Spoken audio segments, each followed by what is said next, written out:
ఈరోజు మార్నింగ్ లేవగానే first coffee తాగేసాను. దాని తర్వాత ఉసిరికాయ జ్యూసు. అదయిన తర్వాత అంజీరు, దీని తర్వాత మిక్స్ డ్రై ఫ్రూట్స్. ఇవన్నీ కంప్లీట్ అయిన తర్వాత బ్రేక్‌ఫాస్ట్‌కొచ్చేసరికి ఇడ్లీ, దీనికొచ్చేసరికి ఫ్లాక్స్ సీడ్ పొడి, నువ్వుల నూనె. చాలా అంటే చాలా బావుంది. ఇంట్లో చేసిన పొడే ఇది.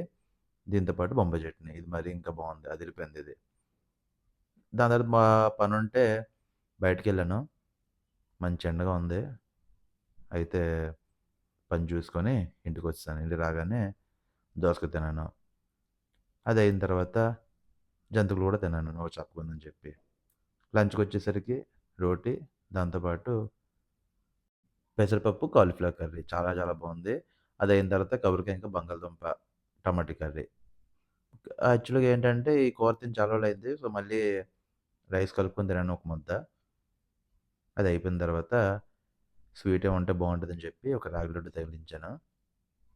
ఈవినింగ్ వచ్చేసరికి బయటికెళ్ళిపోయాను. రాగానే ఇంటికి బొబ్బస్కాయ, అరటిపళ్ళు తెచ్చాను. సో, నేను నైట్ డిన్నర్‌కొచ్చేసరికి కివి తిన్నాను. పైనాపిల్ కివీది. చాలా బావుంటది. పులుపు స్వీట్ ఉంటది. దాని తర్వాత యాపిల్ తిని డ్రైన్ చేశాను. బాయ్.